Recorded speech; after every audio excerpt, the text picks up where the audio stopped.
Au Tchad, la récolte de coton graine a totalisé 110 000 tonnes en 2023 et 2024. C'est le bilan présenté le 7 juillet par Coton Tchad Société Nouvelle, l'entreprise détenant le monopole d'achat de coton graine dans le pays. Ce stock affiche une croissance de 9,9% par rapport à la production de la campagne précédente qui est de 101 000 tonnes et signe une progression de 2% par rapport aux prévisions de récolte de 108 tonnes formulées par les autorités en décembre dernier. Si les raisons de cette embellie n'ont pas été expliquées, il faut noter que la filière tchadienne tablait aussi sur une progression de 46% de la superficie consacrée au coton en 2023 et 2024 à plus de 324 000 hectares, un chiffre qui reste à être confirmé. Dans le pays d'Afrique centrale, la récolte provient principalement des provinces de Logone orientale, Mayo-Kébi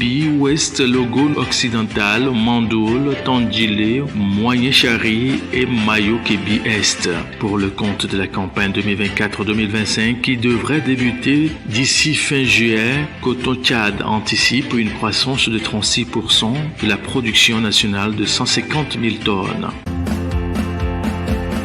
Au Ghana, le Conseil du cacao a obtenu une facilité de financement d'un montant de 100 millions de dollars auprès de la Banque mondiale. Cet appui financier s'inscrit dans le cadre de la mise en œuvre sur une durée de 4 ans d'un programme visant à renouveler les plantations de cacaoyers vieillissants. Le dit programme cible 6 districts prioritaires dont Assine Fossou, Niou et Doubiassé, Cacao et Dioasso. D'après M. Aïdou, l'enveloppe servira à financer l'abattage des cacaoyers qui ont vécu 20 ans et plus, la préparation des terres pour de nouvelles plantations et la fourniture de matériel végétal. Selon le Cocoa Board, l'effet combiné du vieillissement des cacaoyers, de la maladie virale du cacaoyer et l'exploitation minière illégale fait que plus de 40% des plantations de cacaoyers du pays, soit environ 5000 hectares, ne sont plus productives actuellement. Il faut donc noter qu'en avril dernier, le régulateur avait aussi annoncé son intention de mobiliser 133 millions de dollars US pour financer le processus de régénération des plantations de cacaoyers affectées par le Slow Shoot.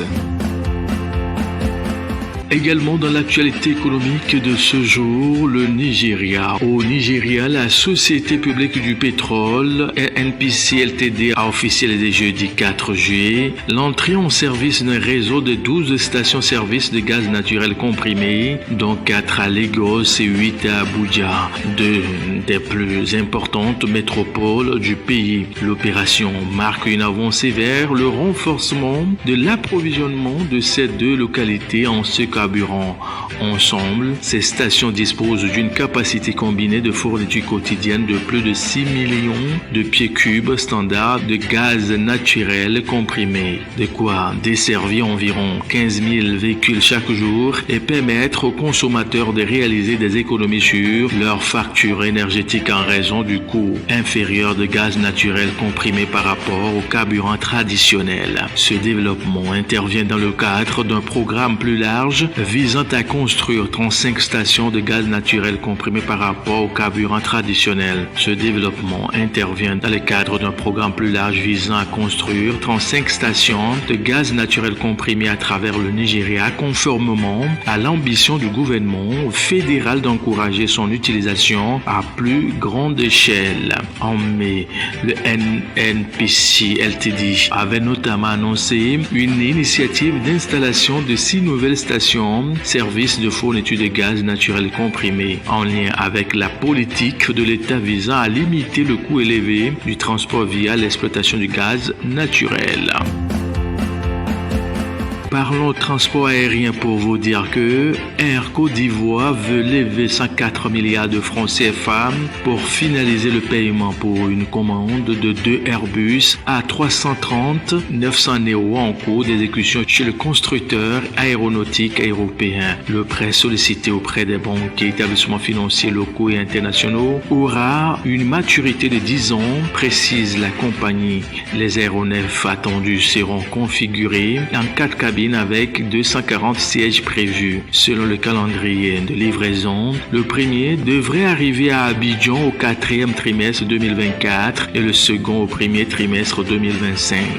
Le contrat d'achat avait été signé en octobre 2022 dans la perspective de renforcer la flotte de transporteurs qui envisagent de lancer des vols long courriers hors du continent africain. La compagnie vise notamment des destinations comme l'Europe, le Moyen-Orient et les États-Unis. Dans le cadre de ce plan d'expansion, elle a annoncé en janvier qu'elle voudrait acquérir 5 Airbus en 2024. Le plan pour étoffer sa flotte indique qu'elle disposera de 18 avions d'ici 2031.